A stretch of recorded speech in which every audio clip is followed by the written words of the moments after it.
మీరు ఇంతకు ముందు కూడా బోలా శివనాథ్ అనే పాట కూడా పాడారు. సో ఇట్లా శివుడి పాటలు, ఇట్లా వివిధ రకాల భక్తి పాటలు పాడారు. కానీ ఇది చాలా స్పెషల్ అని మాత్రం అర్థమైంది.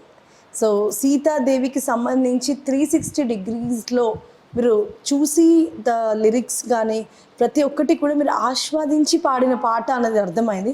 సో ఈ భక్తి పాటల్లో సీతా చాలీసా ఒక రేంజ్లో ఉంటే మళ్ళీ మిగతా దేవుడి పాటల్లో ఏది ఆ రేంజ్ వరకు రీచ్ అయిందంటారు?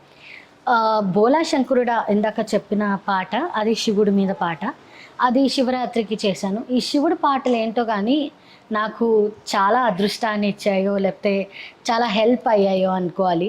ఎక్కడికి వెళ్ళినా కూడా శివుడి దయ ఉన్నట్టు ప్రతి చోట శివుడి పాటలకి నేను ఒక అడ్రస్ అయిపోయాను. ఒకటి మంగ్లీ పాడిన ఎండికొండాలు అనే ఒక పాట, ఆ పాట నేను ఎక్కడికి వెళ్ళినా పాడుతున్నాను. దానివల్ల ఆ పాట వల్ల నన్ను చాలామంది గుర్తిస్తున్నారు. సో అలాగా ఈ ఫోక్ కైండ్ ఆఫ్ వాయిస్ నాది.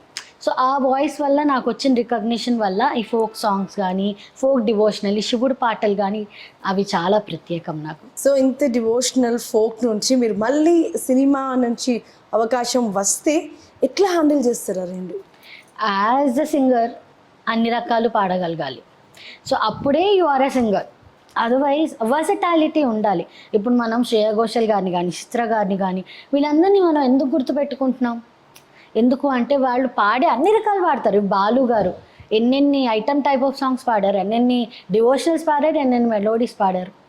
సో ఇట్స్ లైక్ ఎలాంటి పాట అయినా మనం ఓన్ చేసుకోగలగాలి, అప్పుడే ఒక సింగర్ అవ్వగలుగుతారు. సో సినిమా సైడ్ వస్తే మీకు బాగా నచ్చిన మీ పాట ఒకటి పాడండి. ఇది యాక్చువల్గా ఇప్పుడు నేను పాడే పాట నేను రాసి పాడిన పాట. ఇది ఒక ఫోక్ కైండ్ ఆఫ్ సాంగ్. అది నాకు సిచ్యుయేషన్ చెప్పడం జరిగింది. ఏంటంటే ఒక బావ మరదళ్ళ పాట కావాలి నాకు అని చెప్పారు.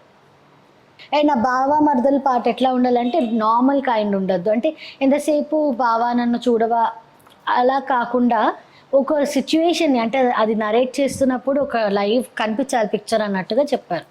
సో దానికి నేను రాసిన పాట. తెల్లవారినంతనే కోడి కూత వింటడే, సదికుడు మూటగట్టి బండి ఎక్కిపోతాడే. తెల్లవారినంతనే కోడి కూత వింటడే, సదికుడు మూటగట్టి బండి ఎక్కిపోతాడే. ఏడ ఉంటాడో ఎన్ని కోతలు కోస్తాడో ఎట్టా చెప్పను, అయ్యో ఏమి చెప్పను.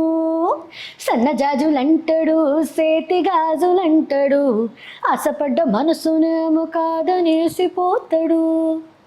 సో ఇదేంటంటే ఒక సరదాగా బావ మరదల పాట. ఏంటంటే ఆ అమ్మాయి బేసిక్గా ఆడెంత ఏ అమ్మాయితో తిరిగినా ఏం చేసినా నాకు నా బావ కావాలి.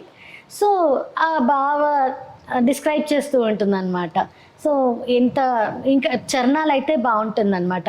ఏంటంటే వంట చేసి అన్నీ పెట్టితే తినేసి పడుకుంటాడు, వేరే కలవరింతరో వేరే అమ్మాయిని తలుచుకుంటాడు.